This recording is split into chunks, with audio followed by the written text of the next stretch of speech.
It was a symbol with Charlie, it was a war with Bataclan, and it is general war now with Brussels.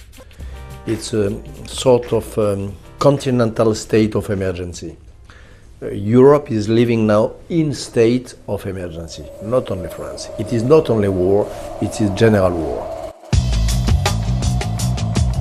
Je suis plus que très attaché, je suis inconditionnellement attaché à Israël. Je suis un ami inconditionnel d'Israël. Et c'est à ce titre que je vous dis qu'au contraire, ces printemps arabes, je pense que c'est bon pour Israël.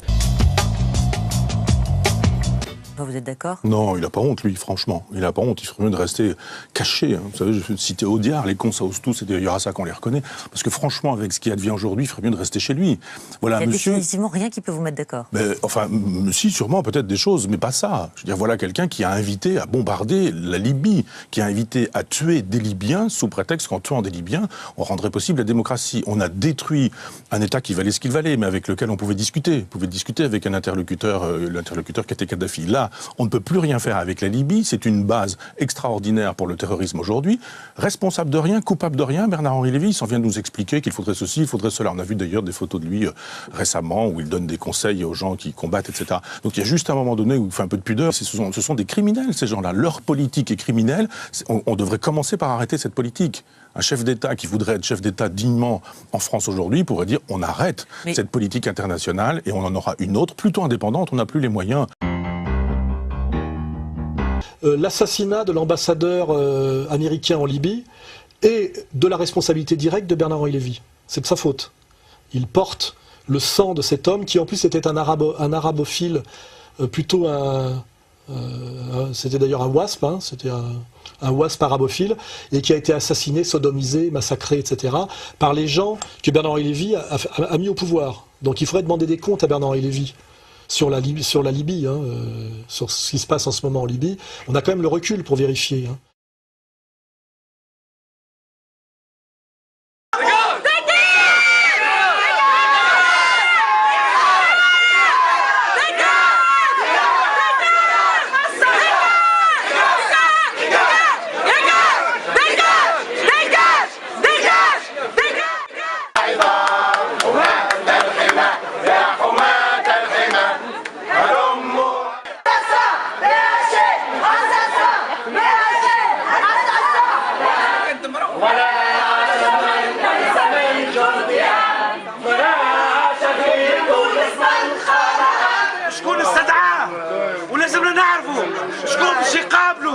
ولازم نعرفوا شكون وراء هذه الجريمه النكاره.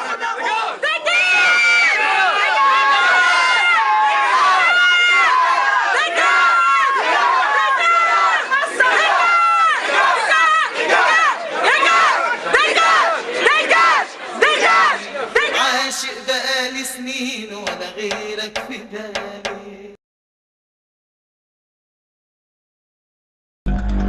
On ne peut pas oublier qu'en Ukraine aussi, le parti Svoboda a été en première ligne sur le Maïdan dès le début. Au dernier étage de l'hôtel de ville, voici l'homme qui s'assoit dans le fauteuil du maire de Kiev. Un militant d'extrême droite cagoulé est recherché, dit-il, par la police. Vous savez, en première ligne, ça veut dire quoi? Ces hommes appartiennent à Secteur Droit, mouvement d'extrême droite en première ligne de la contestation. Ils ne dirigent pas la ville, mais ont fait de la mairie leur nouveau quartier général. Un étage plus bas, l'entrée de leur bureau est très explicite avec ses nombreuses croix gammées. À l'intérieur, inscription nazie. Nous sommes priés d'aller voir ailleurs. Ne filmez pas, ok? Il y a moins d'extrême droite en Ukraine qu'en France. Pardon, mais c'est un fait. Le parti Svoboda, aux dernières élections ukrainiennes, c'est-à-dire en 2012, il a fait 10% des voix. L'équivalent du parti Svoboda en France, c'est le Front National de Marine Le Pen. J'aimerais bien que Marine Le Pen ne fasse que 10%. Vous n'excusez pas les propos du leader de Svoboda, qui tient des propos extrêmement antisémites. Oleg Tchernobok was expelled from the centre-right Our Ukrainian Party 80 years ago. In a speech, he referred to Jews as being among the enemies of Ukraine. Oui, et alors, est-ce que Jean-Marie Le Pen n'a pas tenu des propos également extrêmement antisémites? Et je crois que c'est un point de détail. Para переконатися, що завтра ні китаєць, ні негр, ні жид, ні москаль не прийде відбирати мій дім. Et est-ce que sa fille, Marine Le Pen, n'a pas tenu des propos extrêmement racistes? Donc il n'y a pas plus d'extrême droite en Ukraine qu'en France.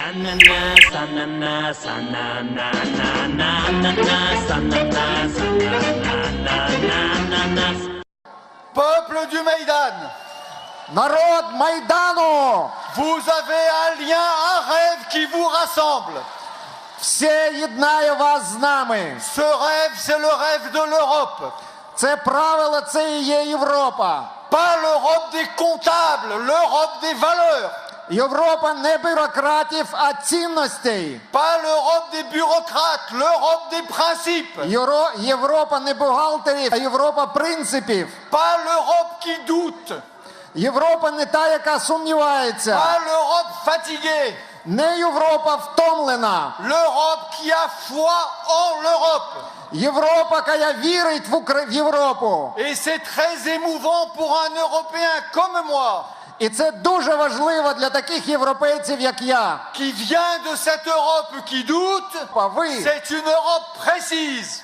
C'est точно Европа. C'est une Europe qui veut dire des droits, les droits de l'homme et un bon gouvernement. Це та Європа, яка вимагає прав і праведного уряду. Notre Europe abstraite, vous la rendez concrète. Нашу абстрактну Європу ви робите конкретною. Vous lui donnez une chair. Ви даєте їй тіло. Vous lui donnez un contenu. Ви даєте їй зміст. Et c'est la raison pour laquelle aujourd'hui, і саме тому сьогодні, la vraie Europe est ici. Справжня Європа тут і тепер. Les vrais Européens, c'est vous. Ви є справжні європейці. Vous n'êtes pas un vague détachement de je ne sais quel empire. Nous savons en Europe. Ми віримо в Європу. Que le sort de l'Europe.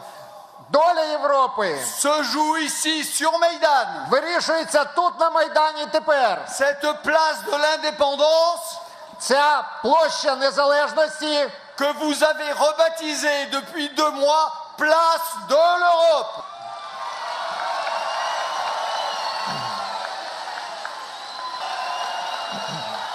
Il y a en chacun des libres citoyens de Maïdan. Вона є в кожному вільному громадянину Майдана. Plus de civilisation. І в кожному з вас більше цивілізації. Plus d'amour des villes, donc de civilisation. Більше любові до міста і до цивілізації. Que chez le maître de Sochi. Ніж у господаря Сочі. C'est-à-dire Vladimir Poutine. У Володимира Путіна. Les vrais civilisés, c'est vous. Справжні цивілізовані люди, ви. Et c'est pour ça que vous gagnerez. І тому ви виграєте. Слава Україні! Україна переможе! Вітаємо в Європі! Вітаємо в Європі! Вітаємо в Європі! Слава Україні! Помічнику президента Франції, послу Франції і всьому французькому народу. Мерсі, Франце! Мерсі, Франце!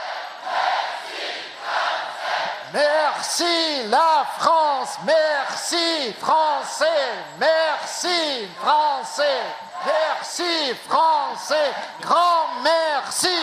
Merci l'Ukraine. Merci l'Ukraine, merci l'Ukraine, merci l'Ukraine. Дякуємо Україні, Франції.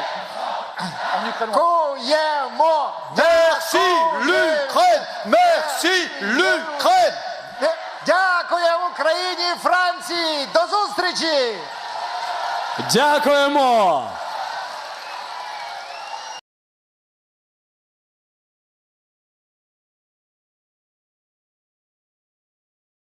Merci l'Ukraine. Дякуємо Україні. країні Франції. До зустрічі! Bernard, the French National Assembly, as you know, of course, is debating a strike against Syria. The president in France doesn't actually need a vote, but President Hollande has said that if the US Congress votes no on a resolution for President Obama, then France won't strike. If France believes it's the right thing to do to strike Syria, why are they going to be controlled by what the US Congress does? Because France is a great country, but not great enough to substitute to America. I think France would be... But I cannot imagine that the Congress says no. I cannot imagine that the Congress says no. Bernard-Henri Lévy, why is war both the correct response and the correct word? War is the correct word because it is a war which has been declared to civilization, to democracies by ISIS. They chose the war, they decided the war, and they are waging the war all over the world. In France, in Bamako, in Tel Aviv in a way, because the stabbings in Tel Aviv are not so different. It is not only war, it is general war.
It is not only war, it is general war.